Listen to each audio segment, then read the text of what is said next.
Uma discussão se deveria haver um novo relator ou não. Isso seria possível?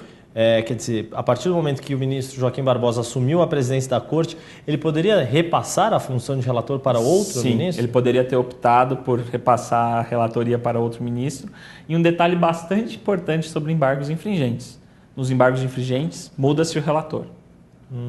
E como que é escolhido isso? Por sorteio. Por sorteio. Por sorteio. Qualquer um dos outros 10 ministros? Não, exceto o Lewandowski. Lewandowski por ter sido revisor. Por ter sido revisor. Exclui esse relator, exclui esse revisor e pode cair na mão de qualquer outro ministro por sorteio. E aí, para a gente entender bem, aí agora é um didatismo mesmo, uma aula de como seria se os embargos infringentes fossem aceitos.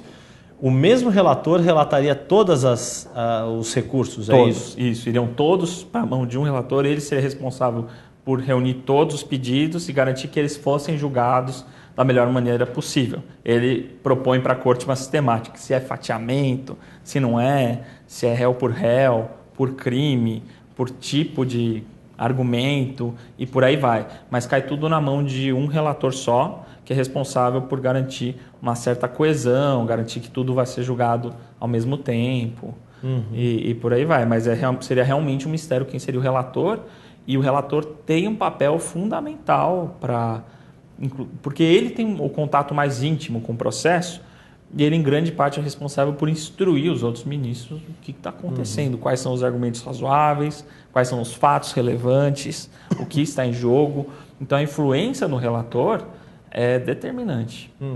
E aí vale lembrar, a gente falando dos embargos infringentes, quando a sessão foi encerrada ontem, o ministro Luiz Roberto Barroso propôs que o Supremo aceitasse até terça-feira memoriais dos advogados de defesa dos réus que poderiam ter direito aos embargos infringentes, ou seja, a defesa desses réus que foram condenados com pelo menos 4 votos pela absolvição, receberam 4 votos pela absolvição, mas acabaram condenados. Nesses memoriais, Rubens, os advogados podem fazer argumentações não do mérito, mas sim da questão de por que os embargos devem ser aceitos. Quer dizer, vão discutir com os ministros do Supremo a interpretação da legislação, é isso? Né? Os memoriais, na verdade, não são uma peça processual prevista legalmente.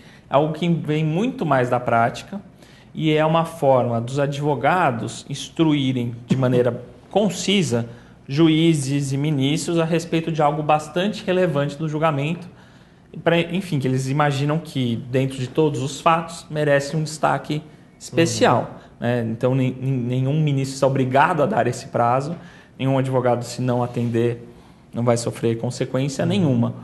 O que o ministro Luiz Roberto Barroso fez foi um exercício de generosidade e de bom senso. E me chamou a atenção porque não só é uma questão de ser o ministro mais recente da Corte, mas é um ministro que atuou como advogado. Sim, né? Então, exato. Conhece bem este lado do balcão, que é o lado dos advogados, e sabe que isso é importante. E acho que talvez o termo seja esse mesmo.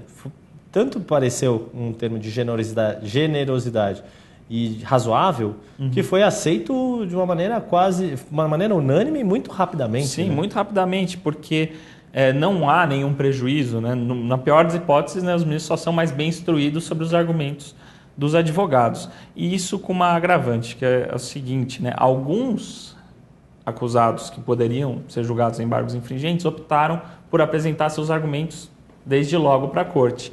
E outros deixariam para fazer isso no momento posterior, inclusive para não avançar seus argumentos, enfim. Eles poderiam fazer isso legalmente.